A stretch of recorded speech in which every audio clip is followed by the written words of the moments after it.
大家好，新年快乐。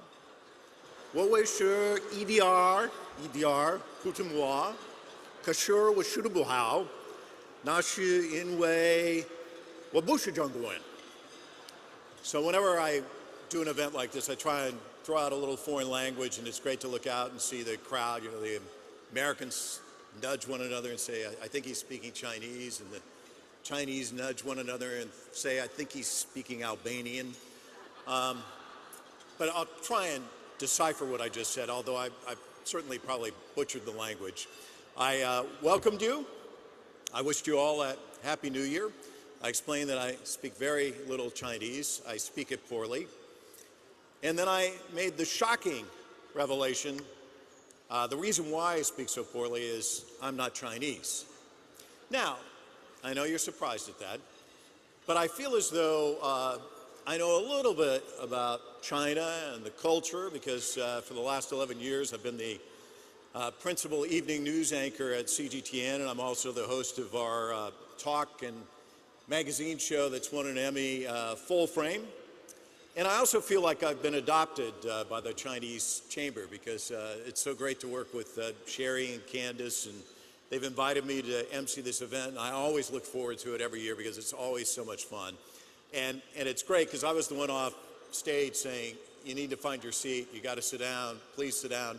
This is what happens every year because it's such a great fellowship opportunity for people to come together and see one another, especially after the pandemic. It's just so great to look out at this audience and see everybody smiling and having such a great time.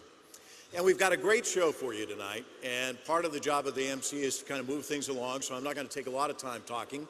But I do have the distinct pleasure of introducing a young guy who, you know, when he was a kid, you know, had this aspiration to be a filmmaker. You know, I think a lot of kids do. I mean, Steven Spielberg's got a film out now about it. It's called Fablemans, talking about his childhood and dreaming of being a filmmaker. But few actually do it. And at the age of 12, he was able to get big name celebrities like Michael Strahan and the late Kobe Bryant to appear in his documentary in 2008. It's called Say It Loud. But he's not just a filmmaker. He's a hip hop artist, he's a poet, and the list goes on and on. I could spend all night introducing Jordan Coleman, but instead I'm just going to invite him up on stage and have him entertain us. Jordan. Hello, everyone. How y'all doing tonight? It's a pleasure to be here. Happy New Year. Sien, Kwai Lu, Kong Hei Fat Choi. We're here tonight. We're going to have a good time. Like it was said, my name is Jordan, and I go by JL. And I made this song. It's called 4 p.m. in Bergen. And it fits into the whole theme of the night because it talks about resilience. It talks about reflection. It talks about respect. And as we move into the new year, you need to reflect on the year that you had beforehand to see what you did good, what you did bad, and what you want to do again. So this is just one of those songs that reflects over my whole life. And I hope you all appreciate it. In 2017, I actually went to China, and it was an amazing trip. And I look forward to going back again sometime soon. And hopefully I can make some music over there and make some movies as well. So yeah, let's get started with the music. Check, check. Microphone check. We in the building, y'all.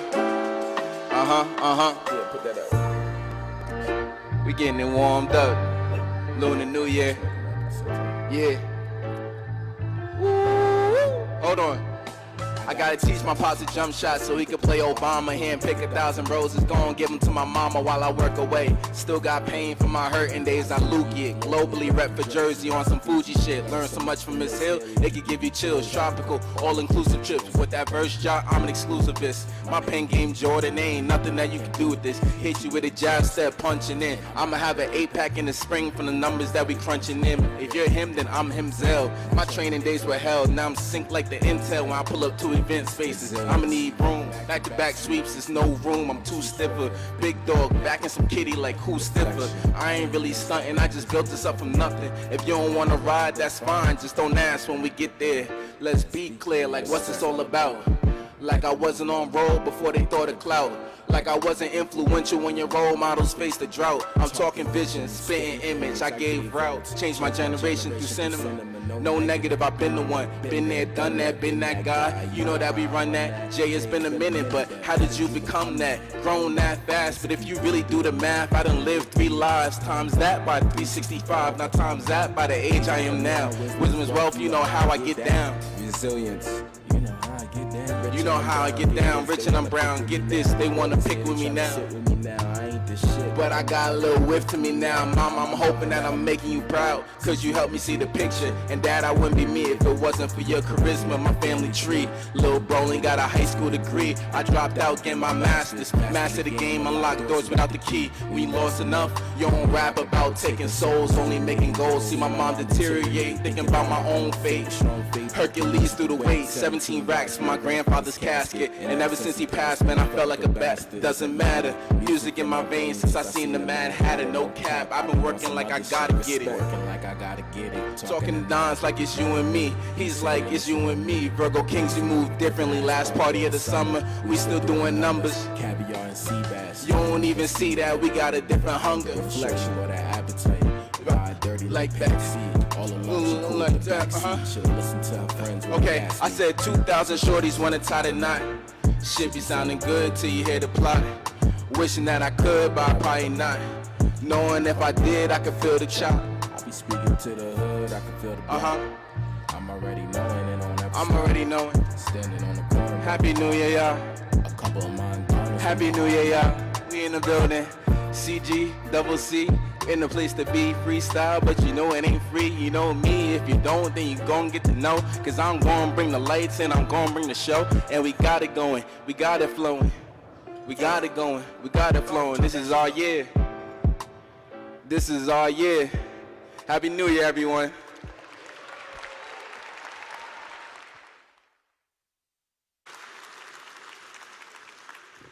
Jordan, thank you so much. I'd like to invite Mark Holliday, Chairman and CEO of SL Green Realty Corporation, to the stage now.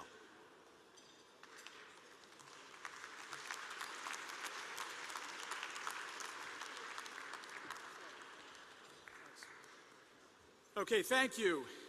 And, hello to everybody.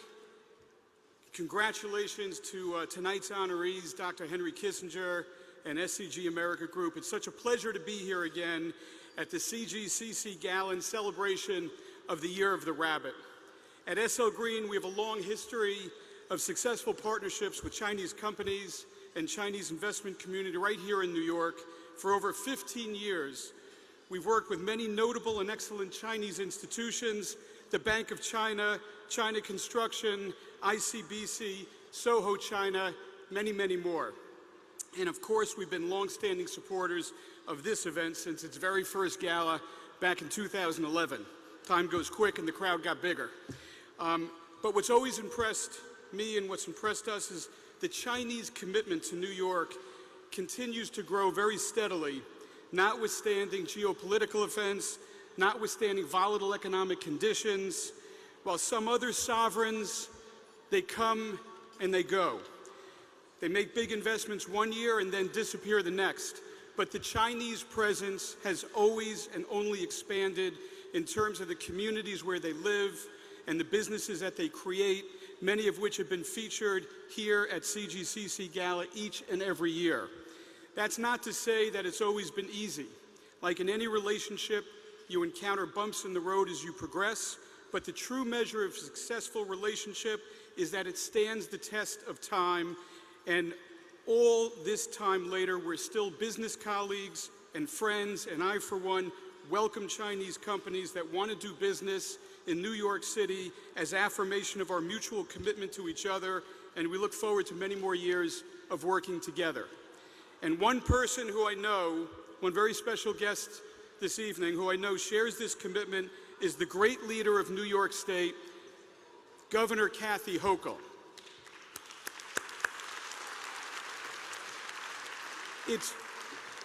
It's been that way since day one.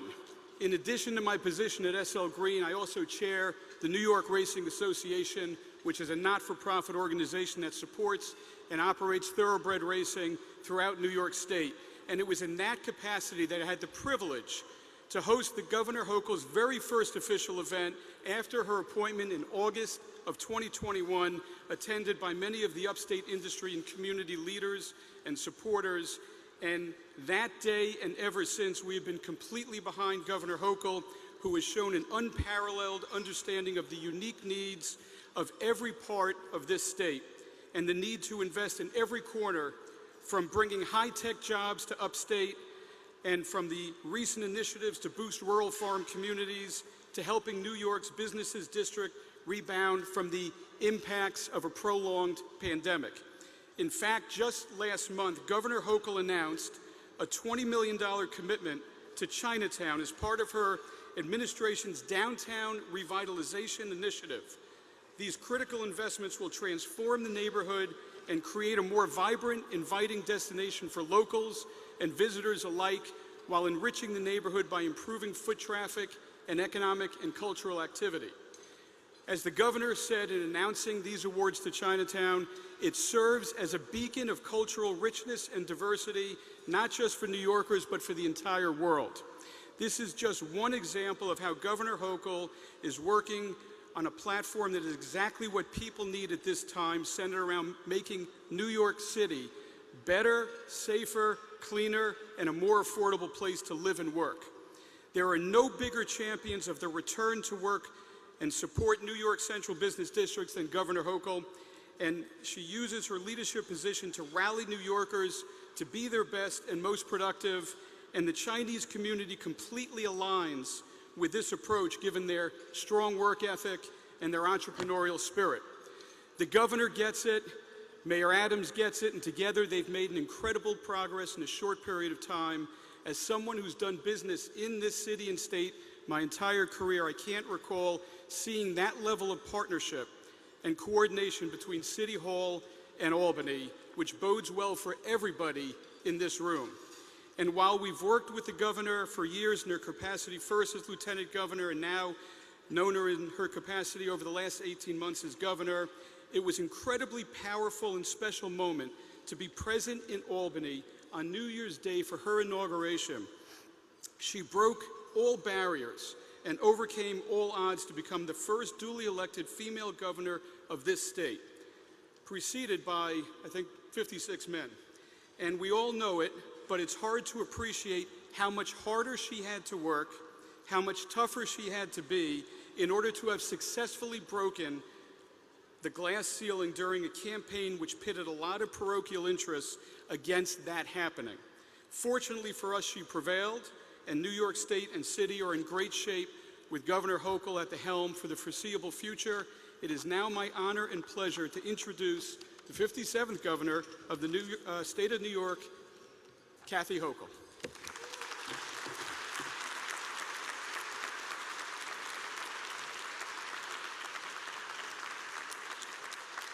Good evening, everyone, and happy Lunar New Year.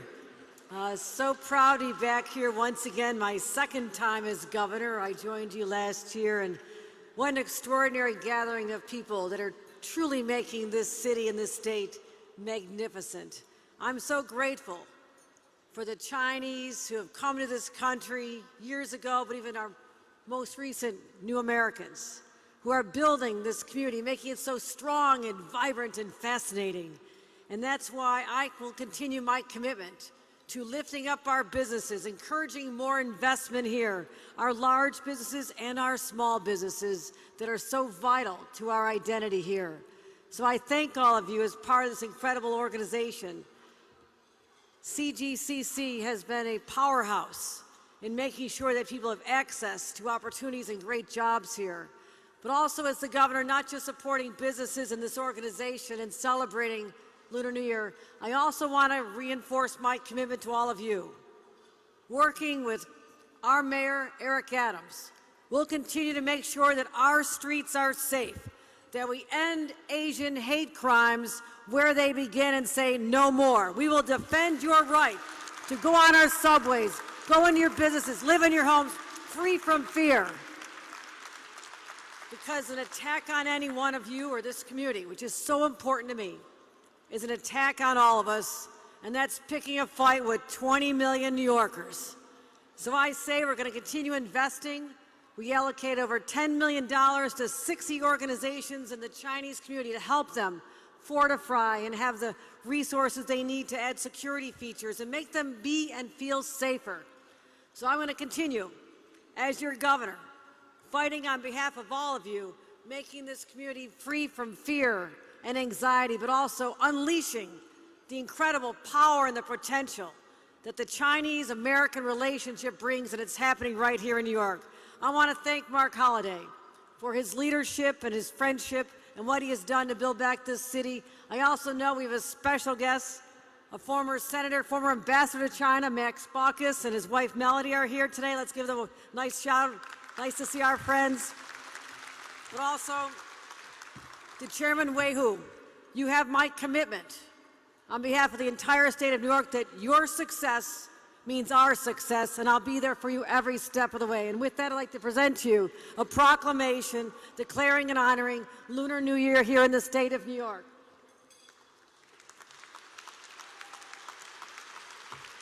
Now, this is a very long, single-spaced proclamation.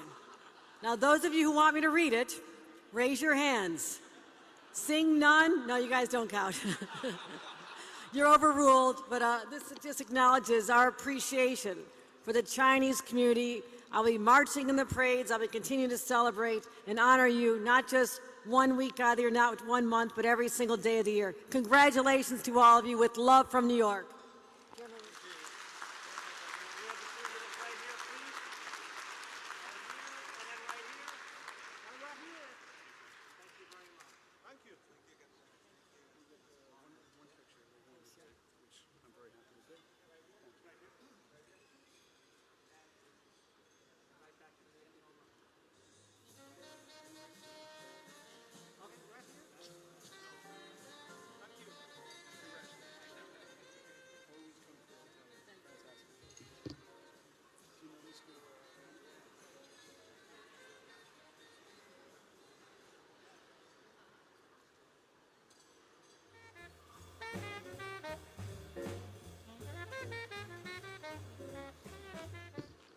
Let's hear it again for the governor. She's got a very tight schedule. We thank you once again for stopping by tonight. Such eloquent remarks. Real pleasure to host her this evening. You've already had the opportunity to see our next speaker, but I'll introduce him again. It's my distinct honor to introduce Wei Hu. He's the president and CEO of the Bank of China USA. Bank of China is in more than 60 countries and regions around the world. But obviously, the U.S. market is one of the key operations in the world, so his day job is one that keeps him very, very busy, but he still manages to find time to be chairman of the CGCC. A busy man indeed. Here he comes, the chairman himself. Come on up.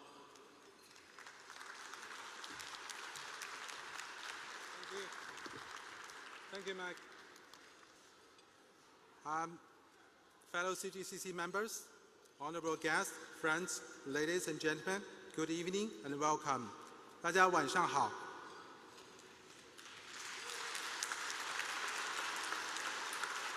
On behalf of the China General Chamber of Commerce, CGCC USA, and the CGCC Foundation, we are delighted to celebrate together the 2023 Lunar New Year of the Rabbit.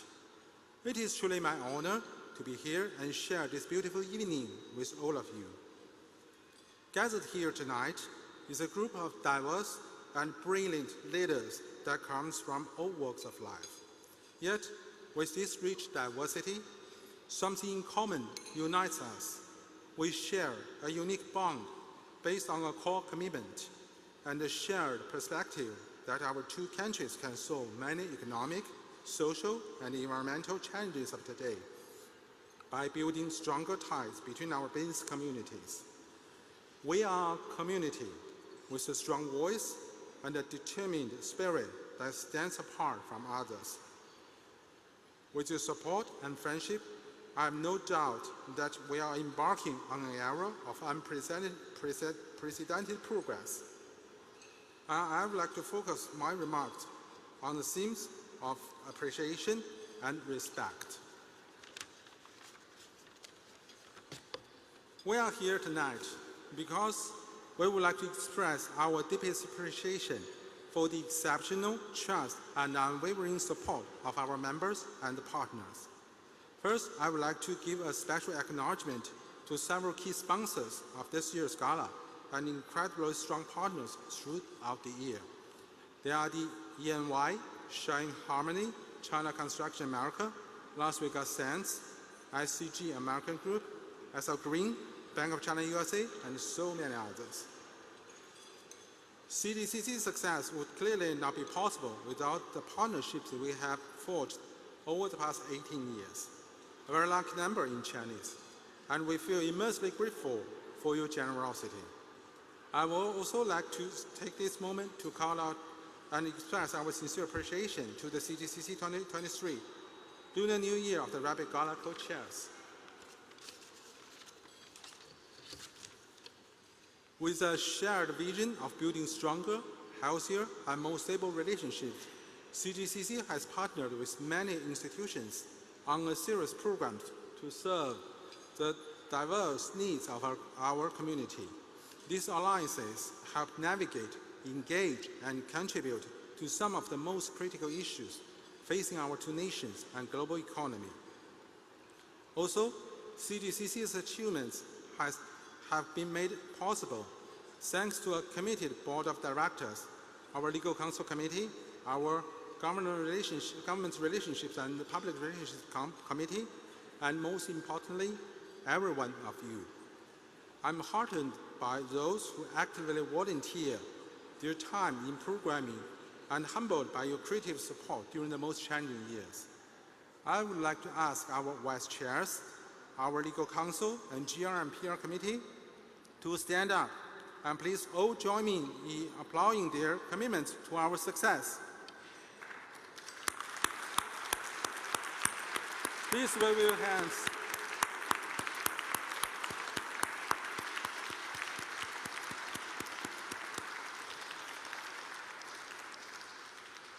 Thank you.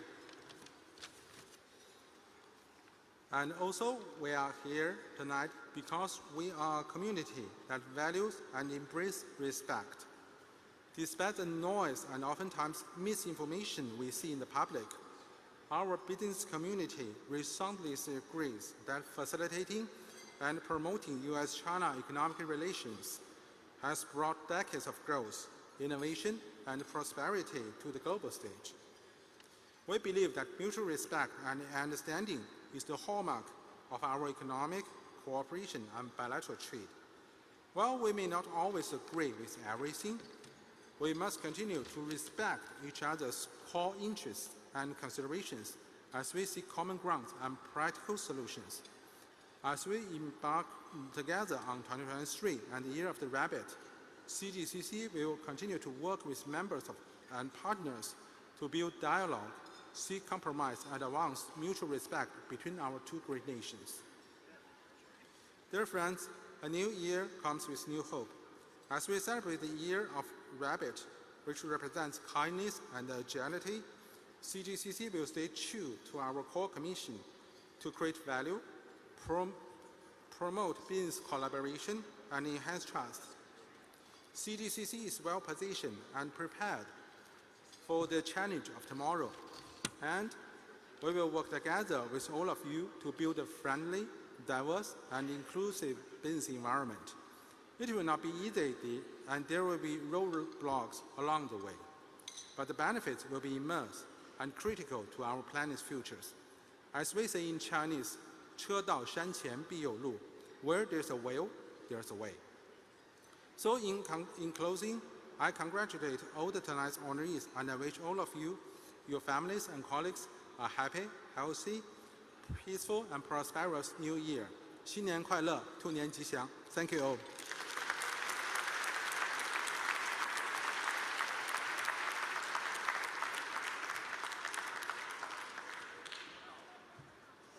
So we're going to get evening started with the awards. I want to present the first award for the outstanding community contribution will be presented to SCG America Group for its role in longstanding and impactful contributor to the prosperity of local communities. With harmony serving as the company's fundamental principle in its philanthropic efforts, the company remains committed to partnering with the people of New York in building a stronger, healthier, and more inclusive city. For the past 3 decades, the New York City headquartered subsidiary of Shanghai Construction Group has committed to creating enduring value for partners and clients in the U.S. by providing exceptional professional services and innovative solutions. And I could speak to the quality of their product because my nephew, Andrew Wolf, lived in one of their developments called Tangram in Flushing for several years, an amazing project, mixed use. So I want to congratulate and call up to the stage Winfred Zhang to receive the award.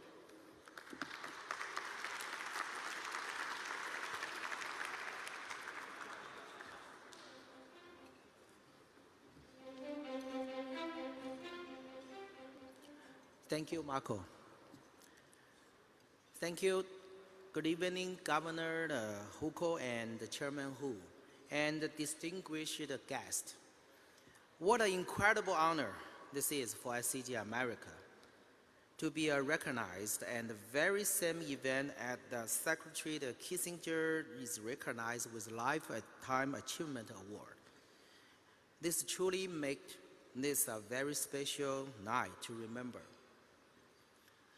As every achievement and milestone achieved by SCG America would not have been possible without the earlier great efforts of Dr. Kissinger to open our amazing USA and its growing market and industry to China by removing lifetime of senseless barrier between our great nation. Thank you. As a SCG America CEO and President, I'm extremely honored to be receiving this award, highlighting our countless contribution to our New York community and boroughs. This award is personally very special to me as well. As we consider the future development site, it reinforces our most important pillar and development criteria. Our team is simply asked, what will the development to bring the community to its surrounding area, current and future residents, and to its value local business? With this contribution to be sustainable over the lifespan of the development for decades to come. We believe in our community. We are part of our community. We live in our community. We are New Yorkers. Thank you again to our esteemed CGCC organization, led by Chairman Hu, my very respected friend. I'm fortunate to consider so many members of CGCC as a personal friends and respected colleague. Thank you for all continuing to raise the bar and expectation among ourselves. And in closing, you can count on our team to continue to look for a way to re-earn this award each year over and over. As our slogan, harmony as a fundamental, always pursuing the best. Thank you all for this wonderful award, and also the happy Lunar New Year. Thank you very much.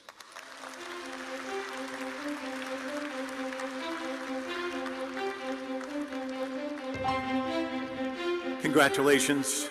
I'd like to have Chairman Hu, as well as Mark Holliday. If we can get the Chinese Chargé d'Affaires, Minister Su up here for the group photo as well, and Ambassador Huang. If you can join us for a group photo, we'd certainly appreciate that.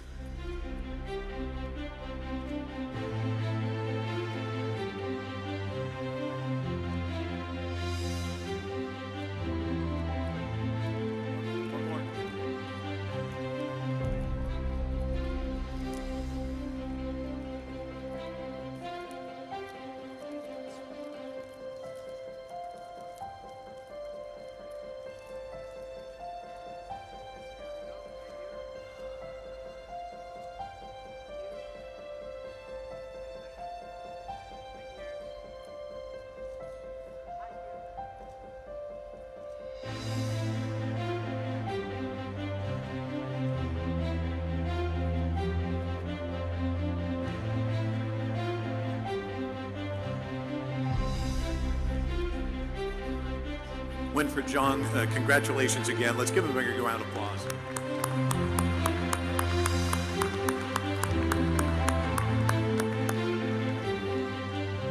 Well, you've heard from him, but let's just take a minute or two to find out a little bit more about SGC America Group. Take a look at the screen.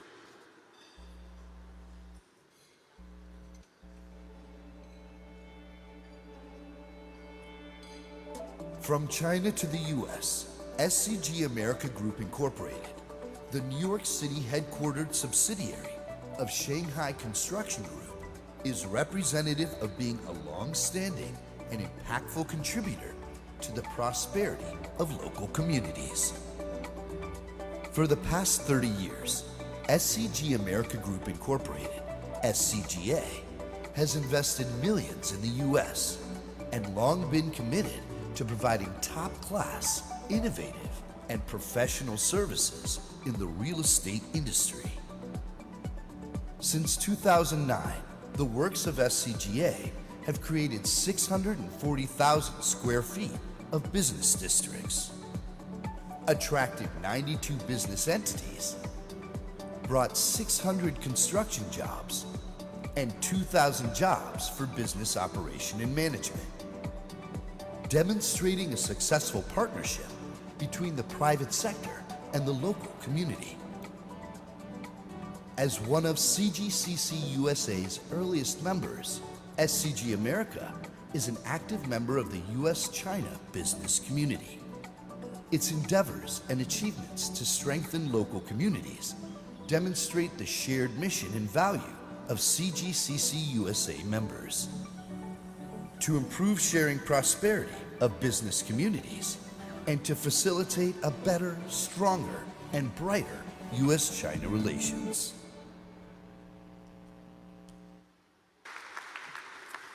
Now it's time for our keynote address. Minister Su Xuanyuan is the Chargé d'Affaires, Deputy Chief of Mission and Minister at the Embassy of the People's Republic of China in Washington, D.C. She's had a lengthy career in foreign service. She's been in Washington since 2018, but she's also previously served in Beijing in the Ministry of Foreign Affairs. Her career has also brought her back to Washington earlier as a counselor for political affairs at the Embassy in Washington from 2011 to 2015. Please welcome her to the stage.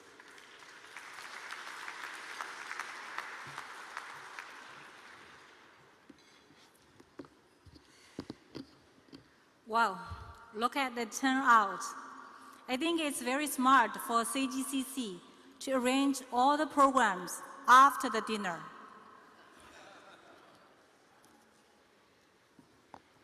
Mr. Hu Wei, Ambassador Baucus and Mrs. Baucus, Ambassador Huang Ping and Madam Zhang. Ladies and gentlemen, good evening. It's such a great honor to attend the CGCC USA Gala. First, my warmest congratulations to Dr. Kissinger on the Lifetime Achievement Award, which will be given soon. I can think of no one more worthy of this award than Dr. Kissinger. His outstanding contribution to the icebreaking and development of China-US relations and his wisdom about this relationship have inspired generations to explore the right path for our two countries to get along. Over 50 years ago, Dr. Kissinger visited China, as you know all, a country he called a mysterious land. The mystery did not just come from the physical distance, but was also because of the long-time estrangement between the two countries. In the spirit of mutual respect and seeking common ground while reserving differences, leaders of our two countries broke the ice and started to re-engage. This had not been an easy journey all along. But there has been no turning back, only going forward. Over the past decades, China and the United States have got increasingly closer to each other, with our interests deeply intertwined. China is no longer mysterious in the eyes of many Americans. However, our two countries seem to be getting away from each other in recent years. Our economy and trade relations, which should be the ballast and anchor of the overall bilateral relations, have been weakened. Frictions and disputes frequently happen, and they are extending to structural and strategic levels. China-US economic and trade relations are coming to a critical crossroads. An accurate understanding of China-US economic and trade relations requires a correct view of China's development. It was announced at the CPC's 20th Party Congress that China will advance the rejuvenation of the Chinese nation through Chinese modernization. And China will build a new development pattern and continue to pursue high standard opening up. We Chinese often say, dedicate yourself to the well-being of all when you are established. China's development will create conditions for the win-win cooperation between Chinese and American companies and inject impetus to the development of the world economy. An accurate understanding of China-US economic and trade relations require us to keep to the overall direction of bilateral relations. Last November, President Xi Jinping and President Joe Biden had a successful meeting in Bali, where they agreed that our two countries should have more dialogue and communication in finance, economy, trade, health, and agriculture, and strive to expand cooperation. This has charted the course for the development of our economic and trade relations for the next stage. We need to have a sense of urgency, engage more frequently, and substantiate the dialogue in a bid to enhance mutual trust, promote cooperation, and show the world that dialogue can deliver. You all must know that Secretary Tony Blinken is going to visit China soon. And Secretary Yellen is also reported planning on a visit to China soon. We welcome more US secretaries and more senior officials to visit China. We are also prepared to welcome more Chinese senior delegations to visit the United States. An accurate understanding of China-US economic and trade relations requires an objective and rational view of our shared interests. China-US trade is highly complementary. Even without trade frictions in recent years, our two-way trade from January to November 2022, that is the latest data I've collected, still approached 700 billion US dollars. And the momentum of growth is continuing. China-US trade is mutually beneficial, and American economy, business, and consumers are all beneficiaries. Also, Chinese companies.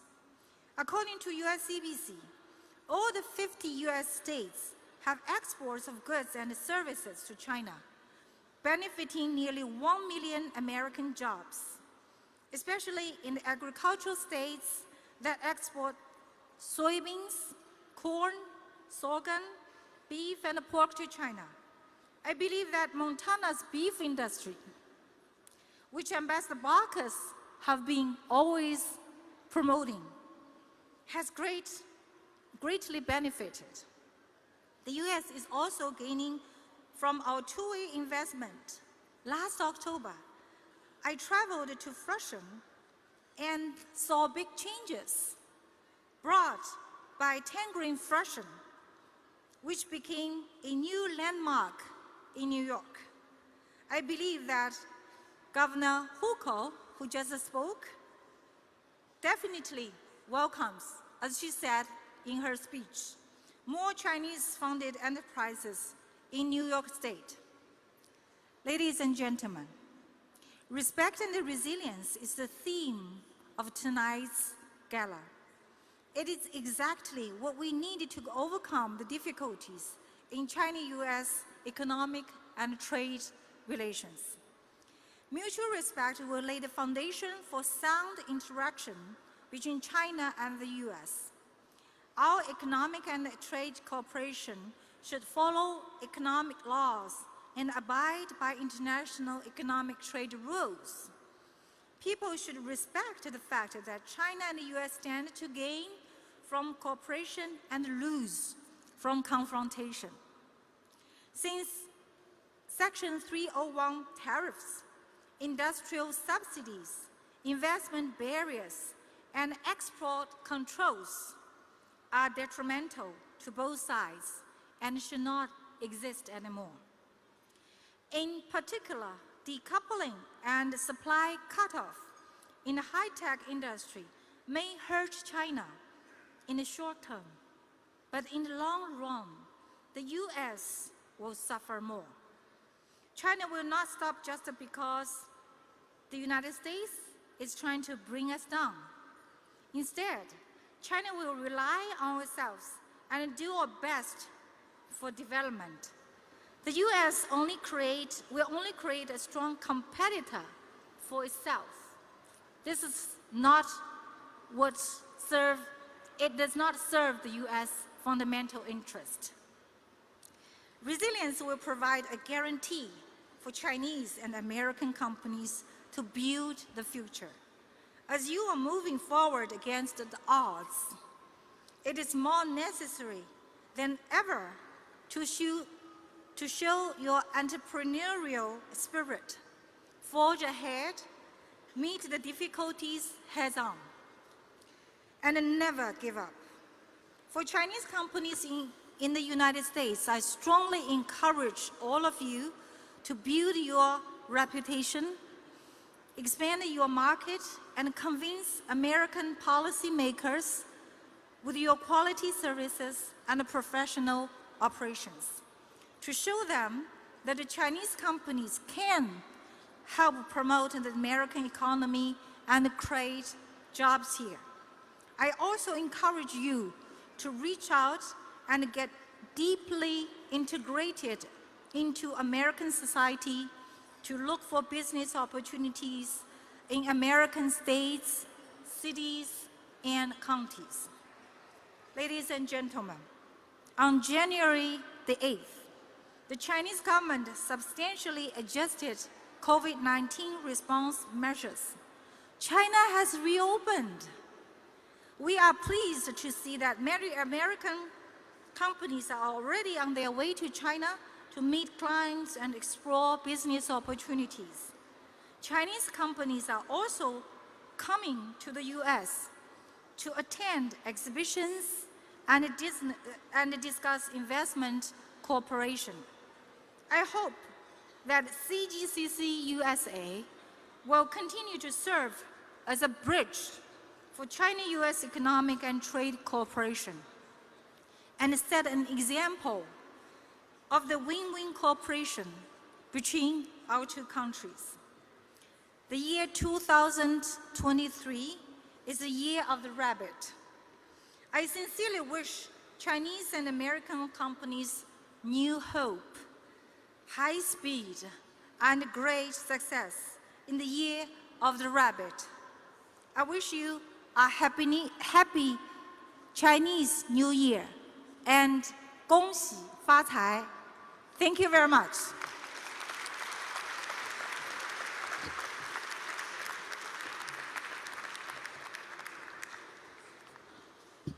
Thank you so much, Minister Xu, for your thoughtful remarks. Now I'd like to welcome to the stage a man with an amazing life story. He was born in India, came here to the United States to go to college just up the road a piece at a place called Syracuse University.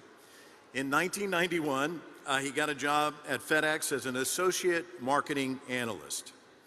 Now, Raj Subramaniam, and I hope I said it right, was like Raj the rocket ship. I mean, he just rose through the ranks, so much so that last March, he was named to replace Fred Smith, the founder of FedEx, as the president and CEO. He's going to come up here on the stage and announce our Lifetime Achievement Award winner. Raj?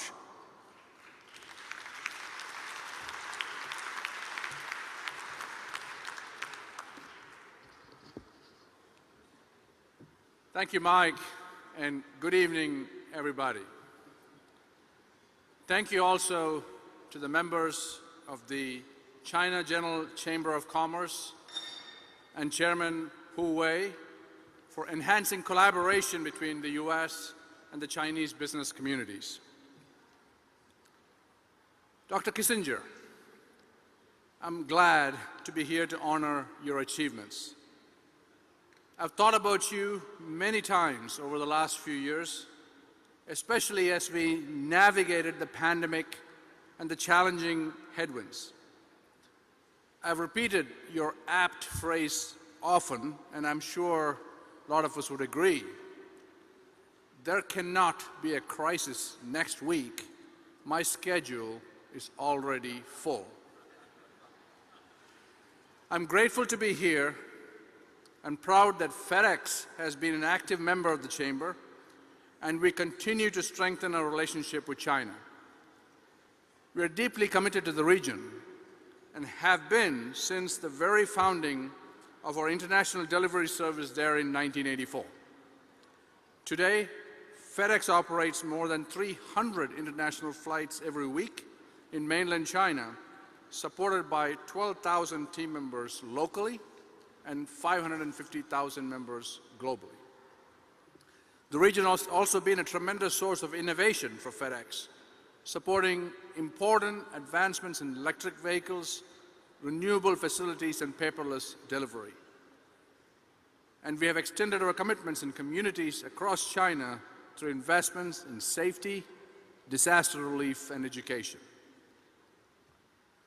But none of this would have been possible. In fact, none of us would have been here together without the bold leadership and vision of Dr. Henry Kissinger. I'm honored to present the Chamber's first Lifetime Achievement Award to a man with a legacy of firsts, who is renowned for transforming the world and the hearts and minds of humanity. Dr. Kissinger's historic efforts to connect China and the United States sparked a pivotal turning point in history and paved the way for unprecedented trade and progress in both countries. Tonight, we celebrate his trailblazing advocacy and contributions in bolstering U.S. and China relations. For many of us, and for me personally, his impact is far-reaching. I suppose when you're 99 years old, your achievements might be numerous. But Dr. Kissinger, what you have achieved could span all our lifetimes. I know you're a humble man, but let me highlight a few of your notable accomplishments. U.S. Secretary of State, National Security Advisor, first official U.S. envoy to China, counselor and advisor to 12 U.S. presidents, distinguished author, academic, Army veteran, and winner of the Nobel Peace Prize. I think That deserves some recognition.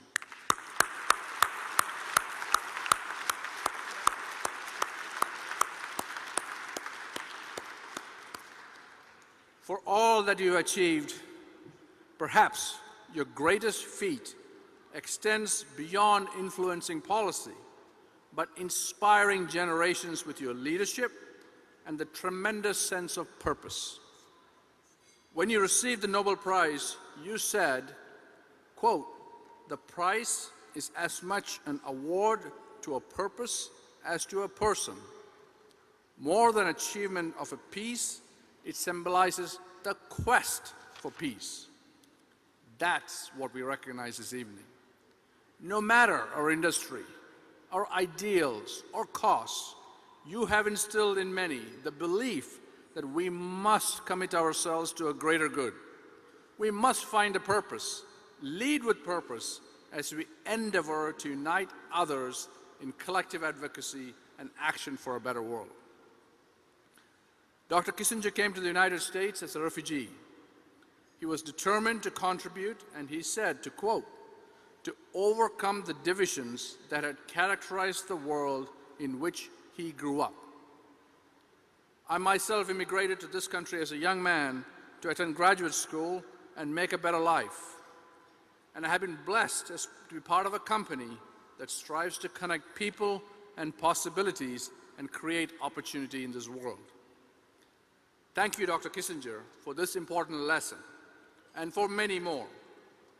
You have taught us to have faith in ourselves, in one another, and in the world, to not shy away, but to tackle challenges and find a path forward, to take risks, to do what is right, no matter how unpopular, to see the big picture and the best in all people and points of view.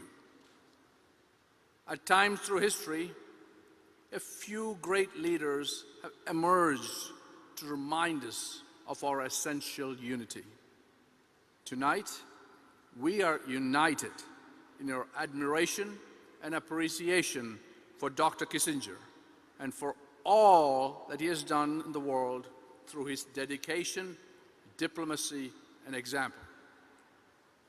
Before the award presentation today, please enjoy this video and join me in applauding the first recipient of the China General Chamber of Commerce Lifetime Achievement Award, Dr. Henry Kissinger.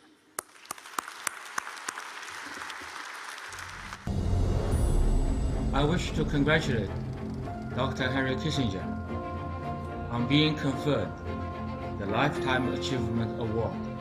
As a trailblazer, Dr. Kissinger has made outstanding contribution to the establishment and development of China-US relations.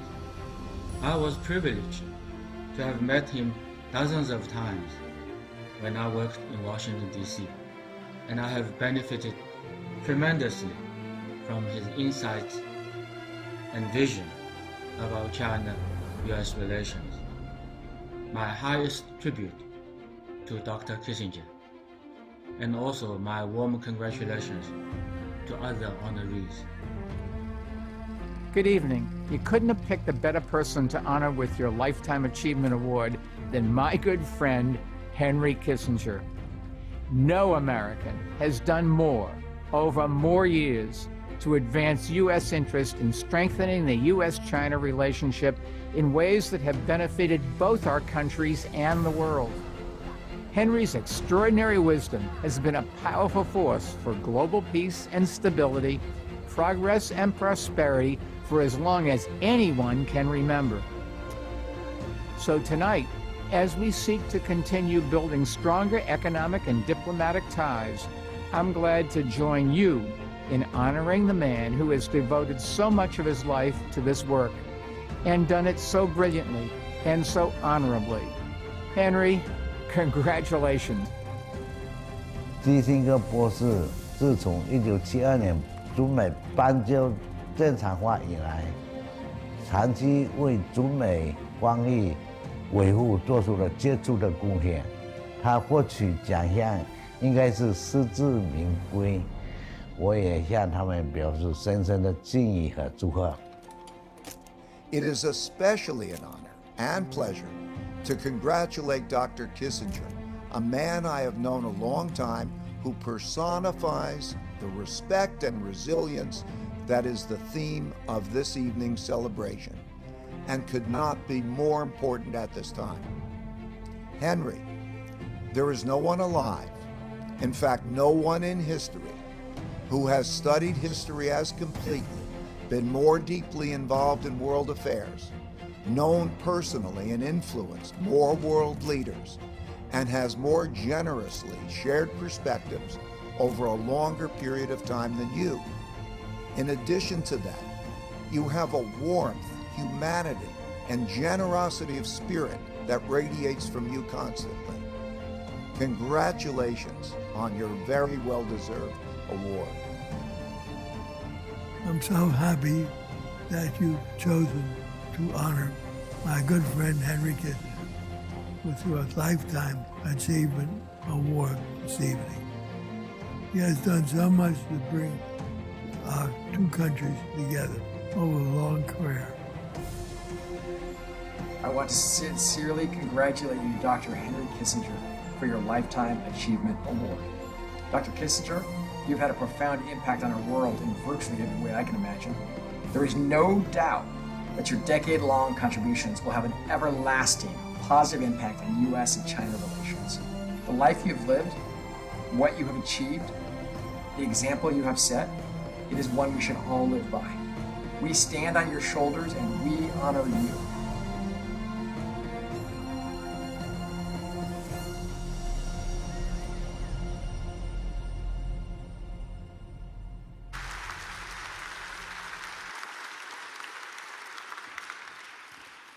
As I was watching that video, I couldn't help but think, how much Dr. Kissinger has changed my life. For the last 11 years, I've worked at CGTN, as a young boy growing up in Southern California and watching him going to this far-off land and extending his hand and creating this bridge between East and West. I never thought for a minute how it would change my life. And I think as you all look around this room, I think all of you would agree he's changed all of our lives.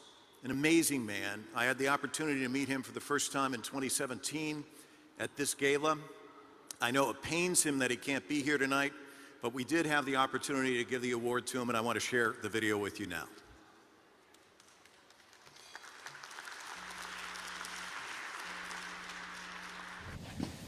So we're honored to present the Lifetime Achievement Award for you. Yeah. Thank you for the great support for the Chinese business community. Well, I want to thank you for this courtesy.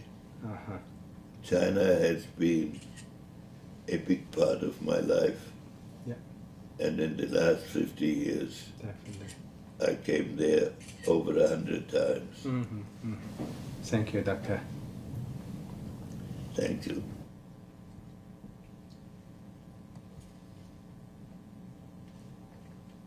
Distinguished guests and friends who are assembled here for this occasion. I'm extremely sorry that technical medical reasons prevent me from attending in person. But it means a great deal to me. I'm deeply touched by the remarks made by previous speakers and about the generous comments they've made about my role in Chinese relations. I thank my American friends and also the senior Chinese officials who are here to give a joint meaning to this occasion. Over 50 years ago, the relations between China and the United States were extraordinarily difficult. We had fought on opposite sides in the Korean War. There had been tensions in the Taiwan Straits, and 162 meetings between American and Chinese ambassadors in Warsaw on the issue of Taiwan had failed. Indeed, had failed always on the same day of the meeting, because neither side would make any alteration in their positions. And at that moment, the leaders of both countries decided on a new approach.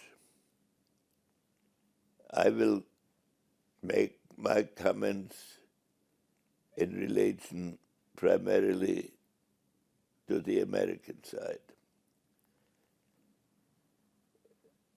President Nixon believed it was essential that the American people see a notion of peace based on constructive relationships and not focused on military operations, especially at that time in Asia over Vietnam. China was concerned about pressures from Russia. And so it was possible for me to go to China as a presidential emissary of the first visit of an American senior official in nearly 30 years. And it was an extraordinary experience because both leaders had decided that a fundamental reassessment of their relationship was necessary. It did not take the form of any previous meetings. We discussed existing issues relatively briefly, but we had extended conversations between Premier Zhou Enlai and me about the nature of international relations and what measures might be needed on both sides to advance towards a more peaceful existence. These conversations are now available in America and probably in China as well. And they show that there was as much discussion about philosophical issues as immediately practical ones. That laid the basis for agreeing to accept the Chinese proposal that President Nixon visit Beijing, and for discussions between him and Chairman Mao 6 months later. Before that, I paid another visit to China for another set of extensive conversations with Zhou Enlai in order to create the conditions for a most useful meeting between the two leaders. During that meeting, we agreed on the proposal of the Chinese side that we do not pretend to agreements that were yet in the future, and that each side should state its position, even if it differed with that of the other. But that gave the agreements that concerned the one China acceptance by the United States and the Chinese commitment that hegemony should be resisted, a significant meaning that would not have been had in the normal course of events. So for 50 years nearly, the relationship evolved in a positive and constructive manner. Differences were overcome by dialogue. Challenges by one side to the other were generally avoided and minimized. The economy of both countries under these conditions evolved rapidly and to the benefit of both the Chinese and American people. But inevitably, when societies look at each other across different cultures, it is sometimes difficult to avoid concerns because the development of a country economically also increases its inherent military capability, independent of the actions necessarily of the leaders at any one point in time. And so this increasing military and commercial capability of China created concerns in the United States. And the American concerns, in turn, raised questions about the future of the relationship and about the intentions of both sides. So, in America, there are schools of thought that believe that China is preparing for a confrontation with the United States. And in China, there are groups that believe that the United States is trying to keep China in a secondary position. And in the normal course of events, such suspicions and tensions would lead to conflict. And I want to tell you that last year I thought that's where we were heading, much as I wished to see it avoided.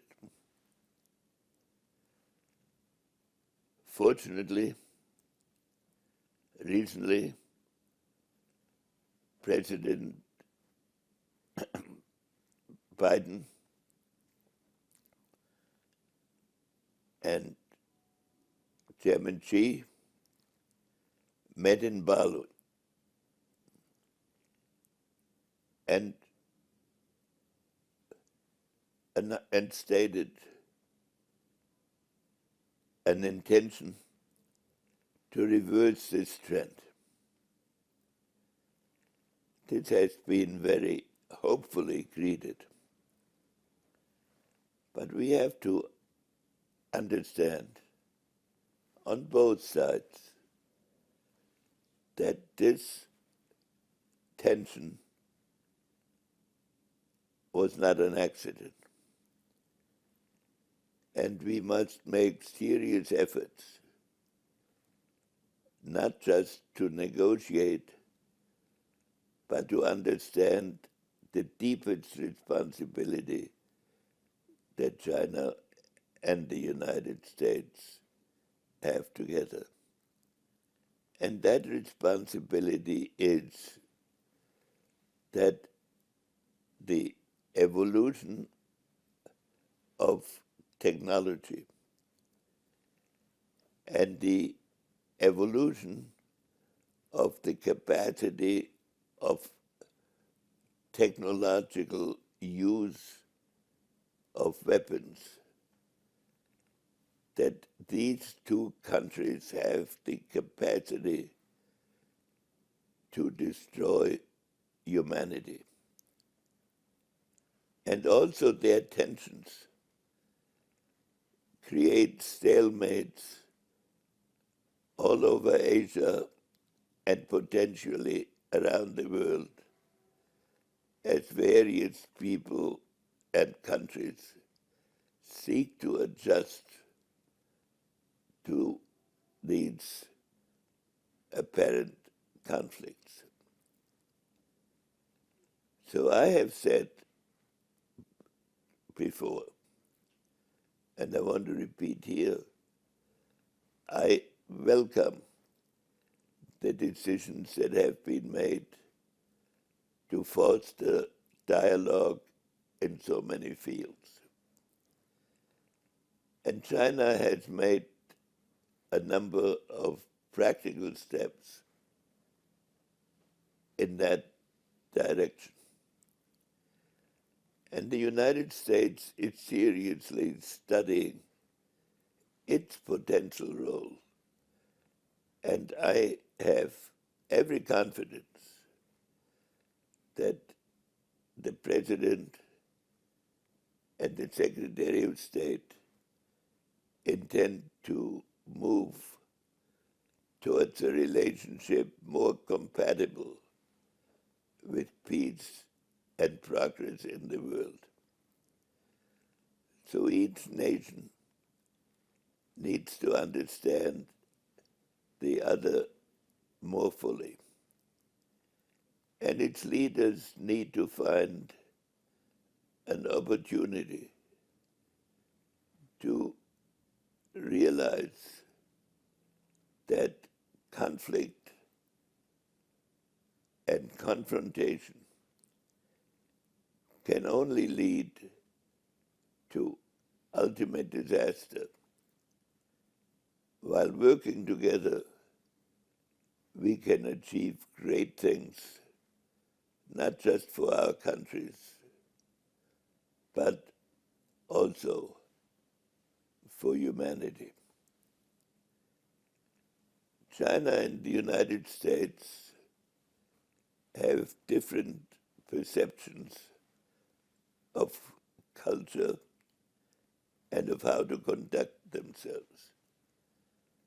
The United States takes a pragmatic look at immediate difficulties and seeks to resolve them. China has a Confucian approach that requires each nation, and especially the Chinese nation, to operate at the limit of its capability.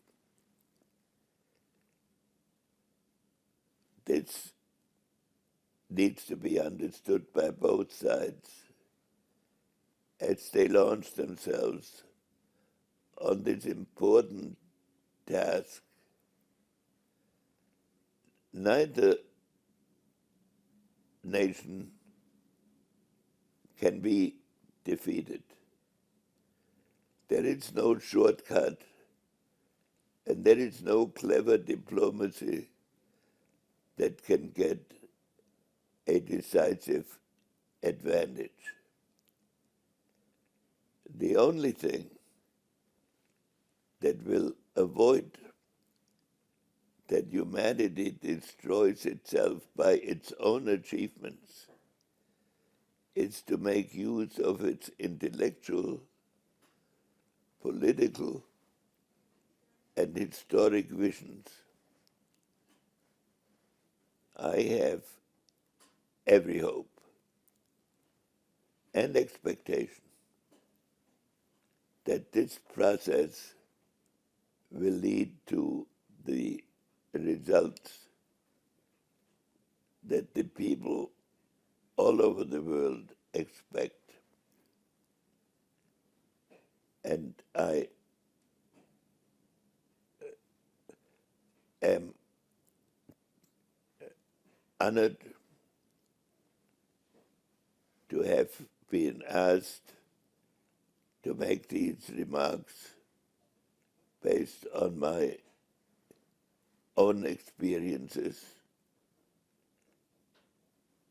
Beyond these, there is the great tradition of the American people and the Chinese people. And I am confident that we will find negotiators that can carry out the impetus that our leaders have given in Bali, and that the world will benefit from the great capacities of our peoples devoted to constructive tasks of cooperation, and that the mutual recriminations will be at first reduced and then ended.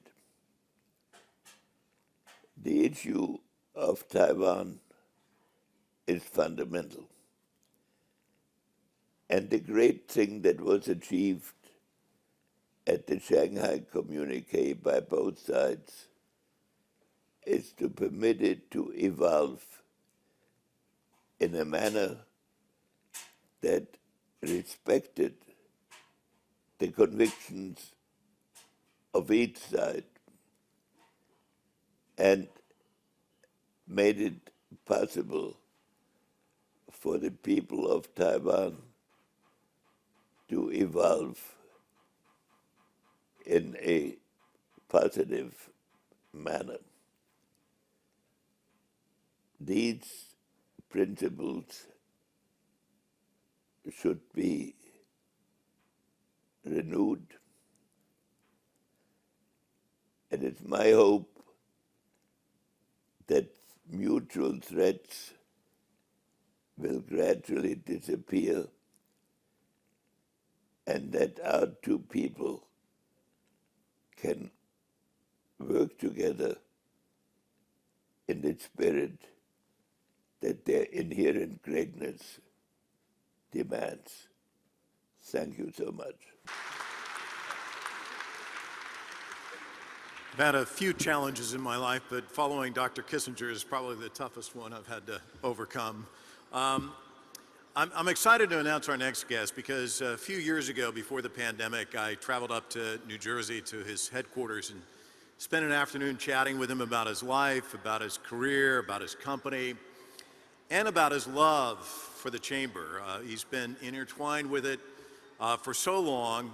He's the vice chair of the CGCC, and he's been involved in the gala since its inception. So it's a delight to introduce Ning Yuan, vice chair of CGCC and chairman and president of China Construction America.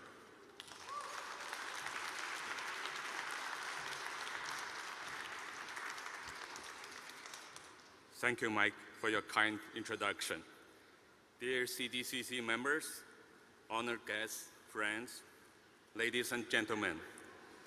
First of all, I would like to wish everyone in this room and the entire U.S.-China business community a happy Lunar New Year of the Rabbit.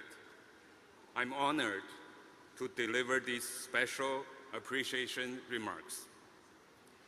As we reflect on CGCC's history, every year since 2011, our annual gala has honored change makers within the U.S.-China business community while celebrating the Lunar New Year and corresponding zodiac animal of each year. 2023 is a monumental year for us, as CGCC now has hosted 12 galas under each of the 12 zodiac animal themes. All of us here tonight are witness to an enlightening new era of the CGCC community, and I believe we all look forward to another 12-year journey and more. As we ring in the Lunar New Year, we'd like to celebrate the resilience of our business community for surviving and thriving in difficult times, and show our respect to impactful leaders as we reflect on the challenges of the past years and anticipate a positive rebound in the months to come. We recognize extraordinary individuals and organizations whose work exemplifies the mission and values of the Chamber to deepen mutual understanding and cooperation between the United States and China. Today, we are honored to invite many of them back to this room, and those who cannot attend in person have also sent us special message via video recordings. Let's see.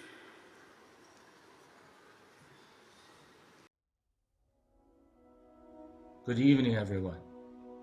First, I wish to congratulate the CGCC USA for a wonderful Lunar New Year Gala.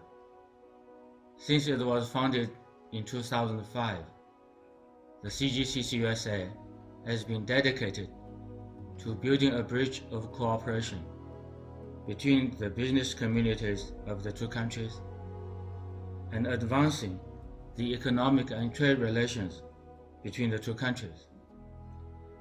Let me use this opportunity to once again say thank you to CGCC USA and the business communities for your great support to me when I served as Chinese ambassador to the United States. Good evening, everyone. It's David Beckham here. So I just want to start by wishing everyone here tonight a happy Lunar New Year, the year of the rabbit. So I was born in 1975, which also was the year of the rabbit. So this year feels very exciting for me personally. I have traveled to China many times through my partnership with Las Vegas Sands, and I'm really looking forward to being back in Macau very soon. The CGCC Gala is an important event for all of the dedicated businessmen and women who continue to support collaboration between the US and China business communities. I look forward to embracing the opportunities to travel to the region again soon. Have a great evening. 今天晚上，我们请到了8位来自黑尔州市感冒的官员，他们都是长期坚持支持、帮助扶摇在美发展的好朋友，请允许我先跟他们打个招呼，表示对他们的敬意和谢意。The CGCC and the entire U.S.-China business community play such a vital role in deepening mutual understanding and cooperation between the United States and China through research, partnership, engagement in economic, cultural, and social exchanges. Our company, STAR, has a long history in China. My company has supported the China General Chamber of Commerce for many years. I appreciate your efforts to promote cooperation and commercial opportunities between U.S. and Chinese enterprises.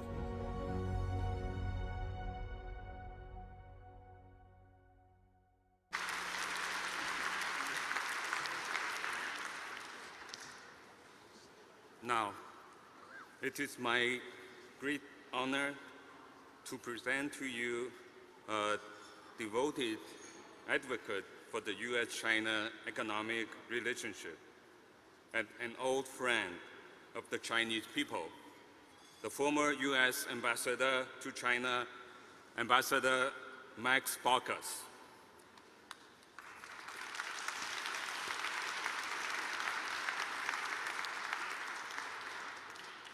In his years as an elected official and diplomat, he was engaged in the most consequential issues of the past half-century. As he continues to commit his life to public policy and international affairs, building trust and expanding friendship between the U.S. and China, we look forward with great confidence to brighter future between our people and business for future generations. Also, we would like to recognize another extraordinary business leader tonight from the CGCC member community, Mr. James Reynolds, Jr., Chairman and CEO of Louvre Capital, a 30-year veteran of the financial service industry. James held senior-level positions at several global Wall Street firms prior to Louvre. Since he founded Louvre Capital in 1997, James spearheaded the accelerated growth and diversification of the firm, which is now one of the largest privately held investment banks in the United States. Please join me in welcoming Max and James to the stage.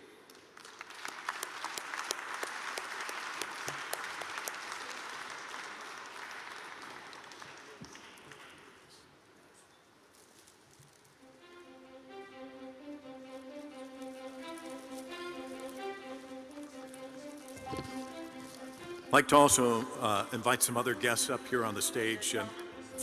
The vice chairs, Ping Zhong from China Telecom Americas Corporation. Can you also come up on stage? We'd like to have you here for the photo as well. Jianyu Zhong, ICBS U.S. Region Management Committee. Can you come up here as well? Zhao Jia Zhong, Agricultural Bank of China, New York Branch. Shoushong Li, China Construction Bank, New York Branch. Tong Zhong, China Unicon Americas. Howard Lee, Waitex Group of Companies.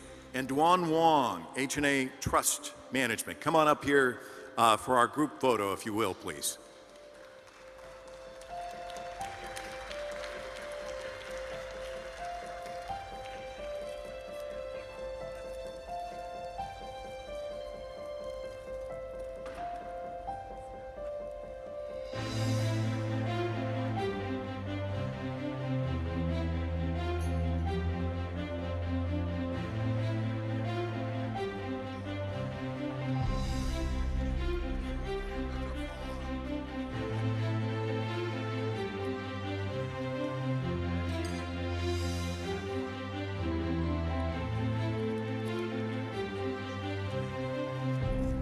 Big round of applause for everybody up here on the stage.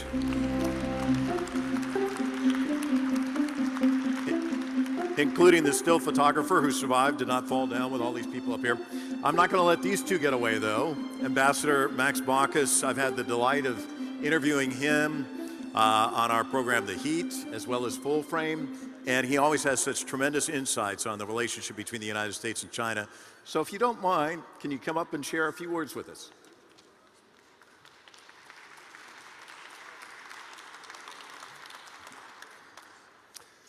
Daja Hao.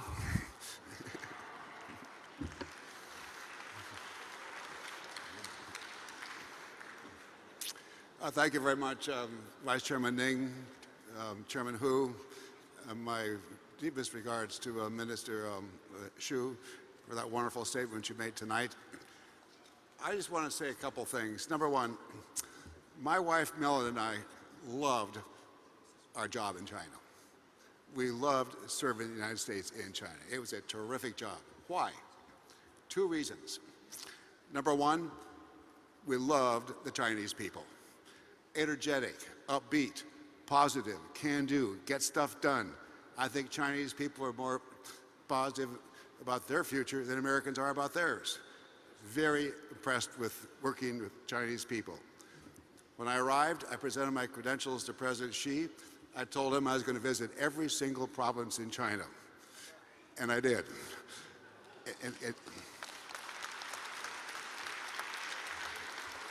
Everywhere from Heilongjiang up in the winter, down south in Yunnan, Xinjiang out in the far west, and of course the coast. I must tell you too, I like stinky tofu.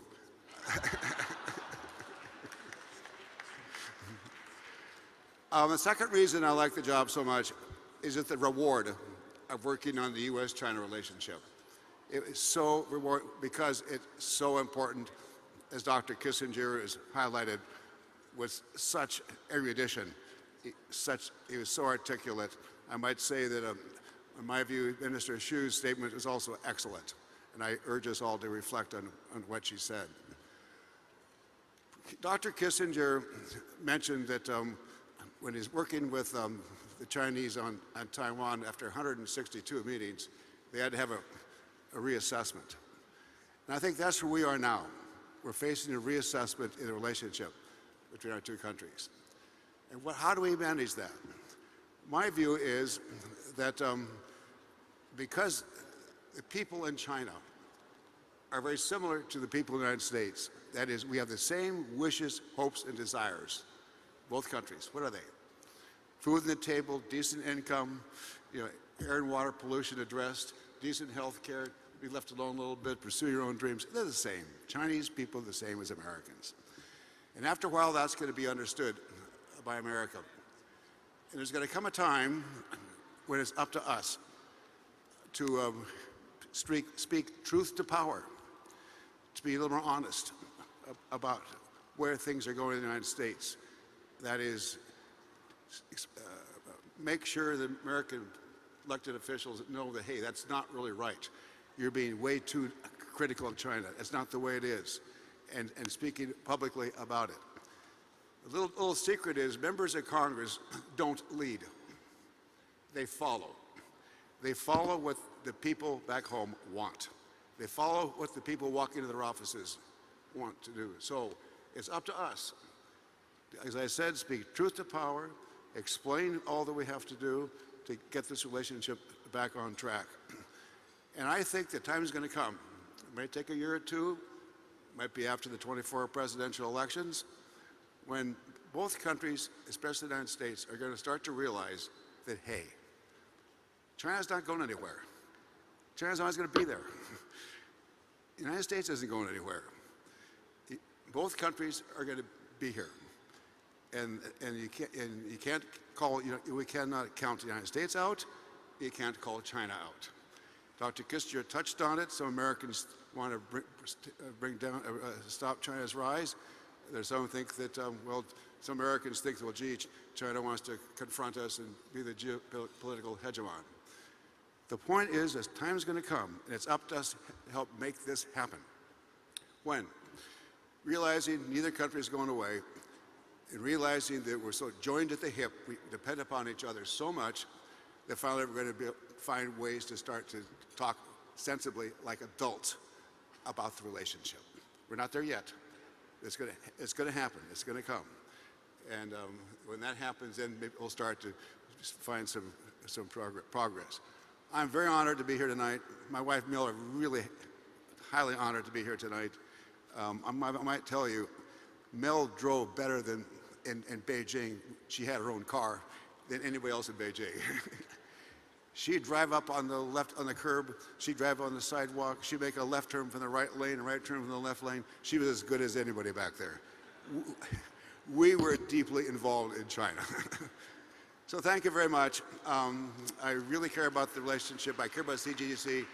You're a great bunch of folks. All I'm saying is keep it up.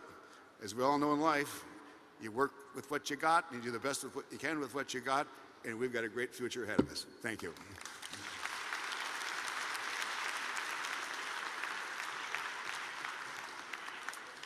I think the ambassador just gave us a tip when we're leaving tonight. Follow them as we head out of New York City. It's the best way to get home. Now it's my delight to introduce the Chairman and Chief Executive Officer of Loop Capital, Jim Reynolds.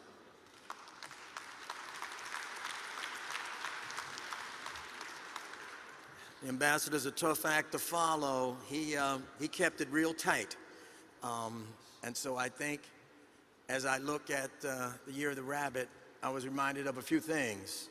Coming up here, they said, Jim, tranquility, peace, calmness, and remember, rabbits are quick as it pertains to your comments. Keep that in mind. This is probably my 5th or 6th year here at this dinner. And I'm always amazed at the time I have and the friends I see and the folks I meet and the relationships that come out of it. I live in Chicago, so I also attend the one in Chicago, which I missed this year because I was out of the country. I'd like to ask for us all, though, to give a round of applause to a wonderful man that was an amazing chairman of the board of this group for many years, Mr. Xu. May we do that, please?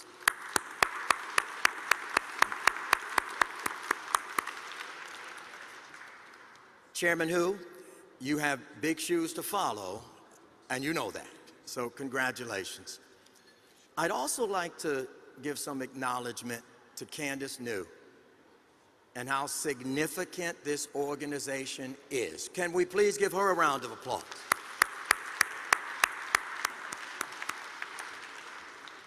As the ambassador said, and as Dr. Kissinger implied, I think it would be an understatement to say that the relationships between the U.S. and Chinese government are strained. And they are. And I say government for a particular reason, because I think that's where it is.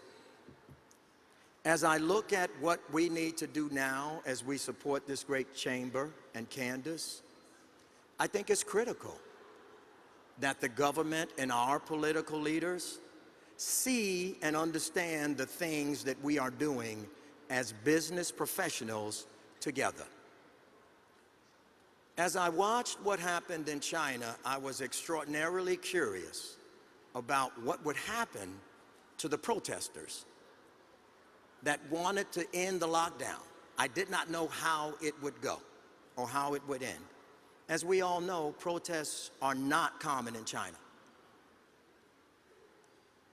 What I was so encouraged by was how it ended. The people spoke. The government yielded. And they ended the lockdown. As I think about the relationships between the U.S. and China, there's billions of people that really depend on a functional relationship and bilateral positive relationship between China and the U.S. We have to work together. The world, literally the world, depends on it. I've had a chance to go to China 4 times. The first time in 2009, I was a guest of President Hu Jintao with Mayor Daley. My first evening, it was my first exposure to China, my first evening meeting Chinese business people, I was absolutely stunned. I was shocked because I didn't know what to expect. And I said to my colleagues, you know, if you just walked around this room and talked to folks and closed your eyes, it was no different than doing business with folks in New York City or Chicago, where I'm from. These are business people that want to grow their business, take care of their families, and do their jobs, and move on with their lives. Very similar. I went back in 2016 to see Chairman Tian, my partner, our partner with the Bank of China, Mr. Hu, Raymond Chow, where we sat and talked about business between our two countries. I went back in 2017, where I was honored in Shenyang, where we talked about how it is that businesses in the Midwest and Chicago and businesses in Shenyang could operate together and grow together and invest together. And one of my most significant visits in 2019 with Mary Manuel, and this one was very significant. And again, I want to acknowledge the Bank of China, my partner since 2015. Many of you may not know the history of the city of Chicago and the credit problems that Chicago had several years ago. Chicago was the lowest rated city in the United States, in the lowest rated state in the United States. I talked to my partners at the Bank of China about meeting the mayor of the city of Chicago to extend credit to the city. Every single bank in the United States, except two, walked away from the city of Chicago. Bank of China sat down with the mayor and the CFO and talked about extending credit. During the time of those negotiations, from the time they started till the end, Chicago was downgraded 7 times. 7. Any bank would have walked away. The Bank of China gave its word that it would extend several $100 million to Chicago, and they did extend it after 7 downgrades. Mary Manuel, whenever he came to New York, visited the Bank of China.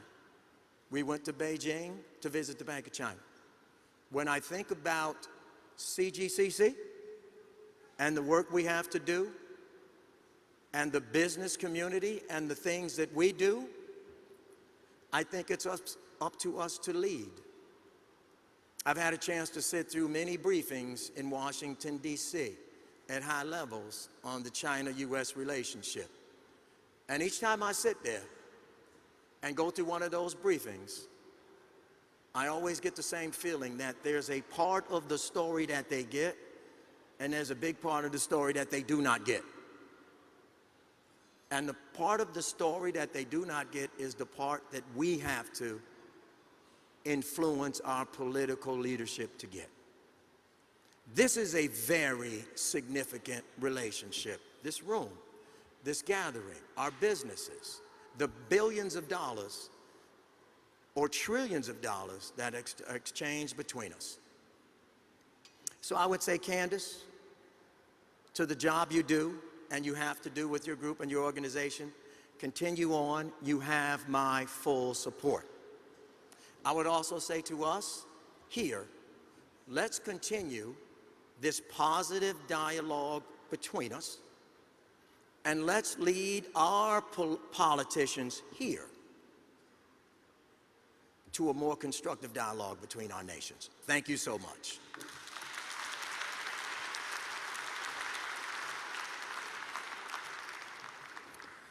Boy, some incredible words of wisdom from those two speakers. Thank you so much to Ambassador Baucus and to Jim Reynolds. I'd like to welcome to the stage Jeff Blau. He's the Chief Executive Officer and partner of Related Companies. Last year, they opened the highly anticipated 50 Hudson Yards Jeff will tell you it's probably one of the most valuable buildings in all of the United States. He's responsible for directing and overseeing new developments worth more than $60 billion. Jeff.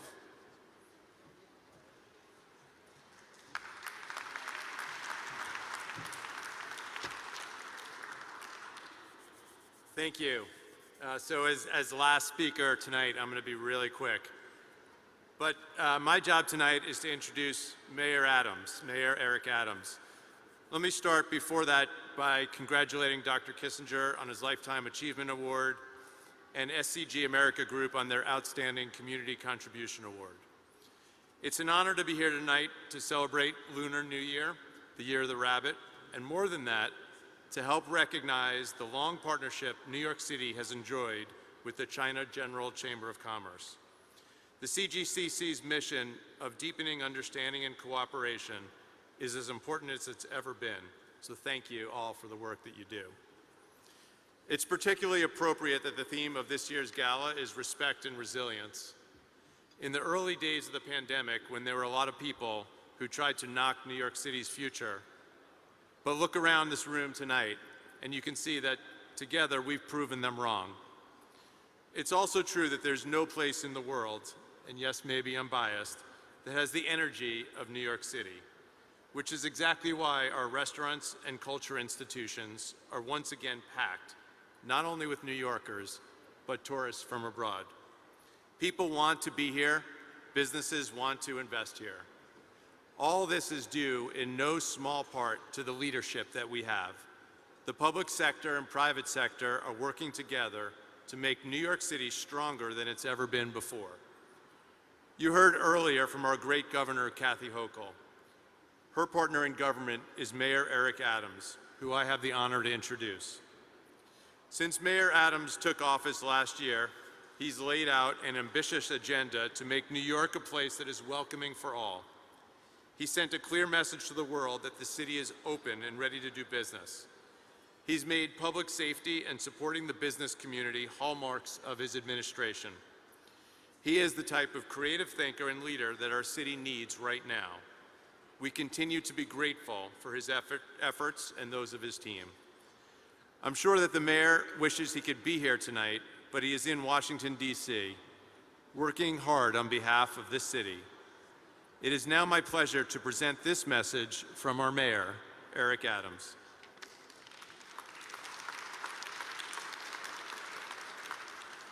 Hi there, it's Eric Adams, Mayor of New York City. I'm so pleased to join you for the China General Chamber of Commerce Gala 2023. The last few years have been hard on all of us. 2022 was a year of recovery for business communities across the world, including the United States and in China.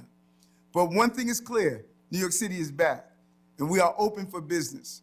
And I am proud to welcome in the Year of the Rabbit with you all. The Year of the Rabbit is all about peace and prosperity. And New York City is leaping into 2023 with that rabbit energy. We are building a city where everyone benefits from our prosperity, not just the few.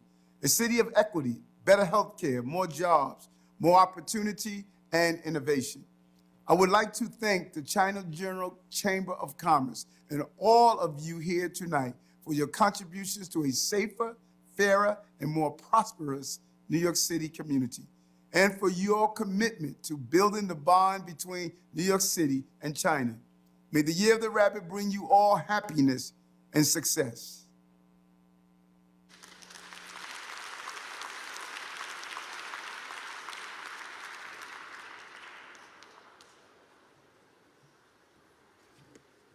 Now I'd like to recognize some of the long-standing and committed sponsors. We're thankful for your help in making tonight's event such a success. So here they are, and please hold your applause until I'm done with the entire list. It's lengthy.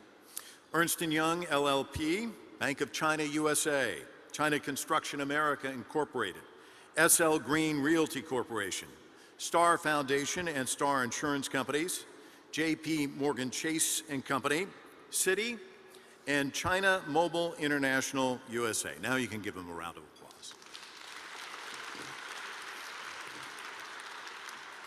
These committed sponsors, if they look there on their tables, there's the God of Wealth there on your table. And speaking of wealth, we're getting to the point where wealth and luck, it is the time when we can have some fun. We're going to have some CGC staff members out here on the stage. We're going to have our lucky draw. Now, before we get to this, little explanation. Everybody pull out your tickets. Keep an eye on those because who knows, you may be walking away with the prize. Here's how we're going to do it. We're going to pick the winning tickets, and then I don't care. You can shriek, you can jump up and down. It's me, however you want to do it. The more enthusiasm, the better. And then come over to the side of the stage, and staff members will help you, and they'll take care of handling all of that and everything. Look at this amazing, come on up here. Look at this amazing device we have here. We're going to spin that. Your ticket's in there somewhere, and who knows, it may be coming out shortly. Okay, going to help us with this first item, I'd like to invite Sunny Wong up here, the General Manager of Broad USA. He's going to help with the drawing. And the lucky winner of this first prize will win an air purifier that covers an area of up to 3,800 square feet. The retail price for this is just shy of $3,000. And the gift will be shipped to the winner directly. So you don't have to worry about anything. Just go over there with your ticket, and here we go. Well, wait, because I'm going to have him pick, because people get mad at me. It's like I already have people at my table, like, pick mine. None of that. Oh, you ready to pull out a...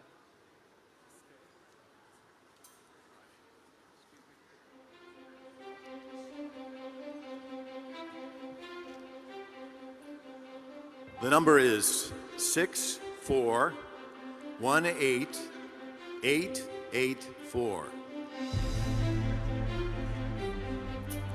Come on, somebody's going to win this air purifier. The number again, 6418884.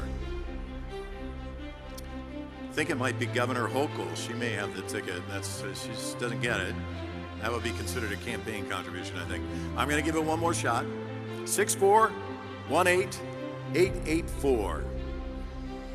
Again, just a shriek, a jump, something like that. Okay, we'll pick another number.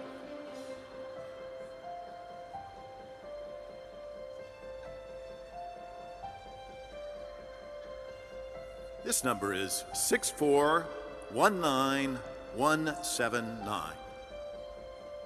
64, 19, 179.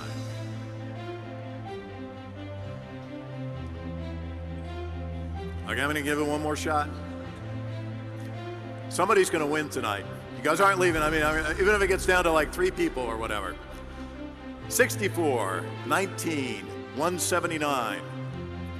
All right, the air purifier stays alive. One more shot.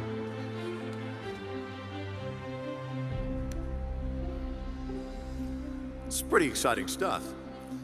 We're staying in the 64 category, 64, 19, 048.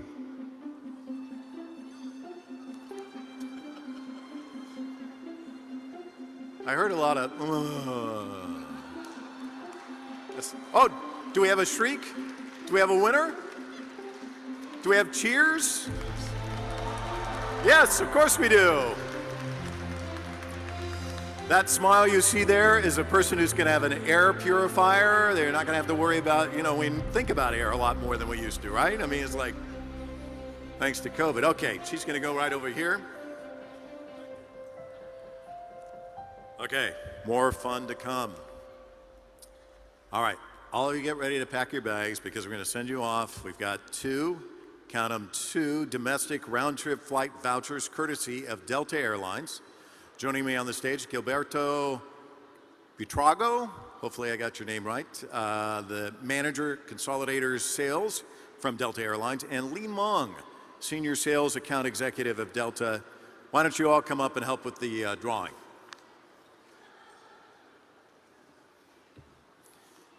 I see somebody making their way this way.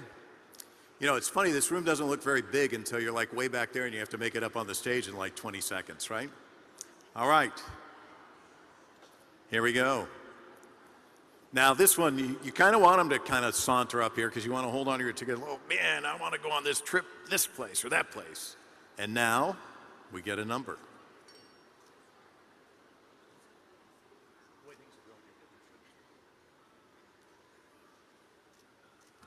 $64, 19174.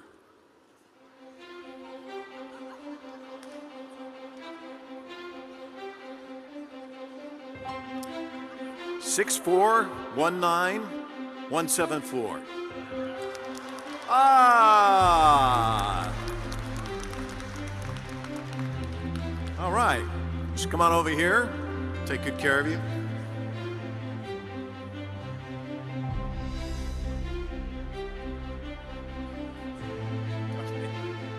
We have another one. Here we go. 64,19104.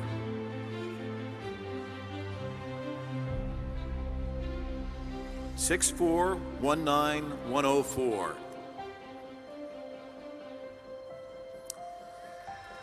Oh, somebody else is going on a trip.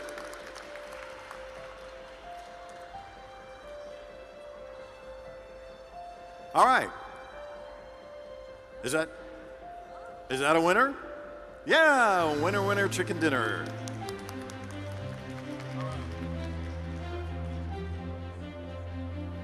Thank you, folks from Delta. Appreciate it. Okay, we're going to wrap things up by inviting Tony Schatz, the managing director of Meyer Jabara Hotels, to help me with this one. This is a voucher for one night stay with breakfast at the Renaissance Hotel in Flushing. Tony, you ready?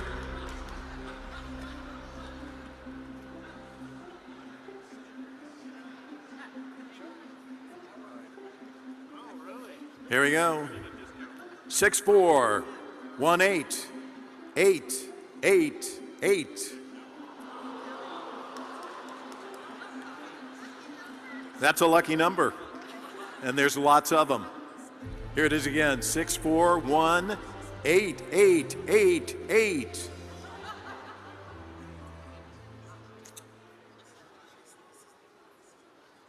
I don't hear any shrieking. No squeals of delight. We will move on.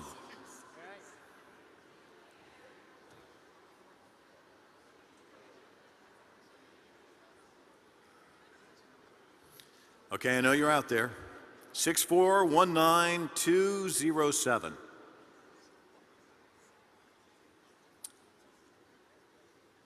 Silence. One more shot. 64,19207. All right, we're gonna dig deep. We're gonna find the winner. It's in there.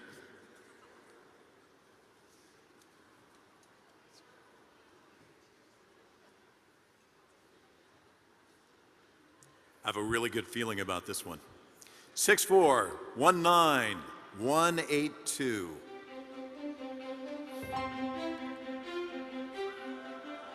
Whoa!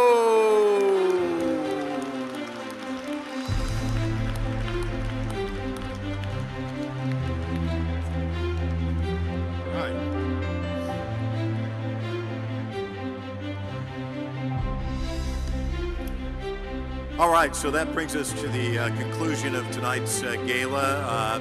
I just want to piggyback off what Jim Reynolds was saying earlier. You know, being at the vantage point for 11 years working at CGTN and covering the U.S.-China relations, I kind of see the two countries as this big oak tree, and they're constantly being buffeted by all these outside forces. But when I look out in this room, I see the roots, and that's what keeps the tree upright. The relationships that are built in these rooms and caused by the China Chamber, I think are so vitally important to this relationship between the United States and China. So I'd like you to give your all of yourself a round of applause before we head out of here tonight for all that you do for this very important relationship. And I'd like to thank all of you for coming tonight. Stay safe heading home. Remember, follow Max Baucus and his wife. They'll be going over the sidewalks and knocking over the people on mopeds and all of that. Have yourself a great time, and we hope to see you again next year.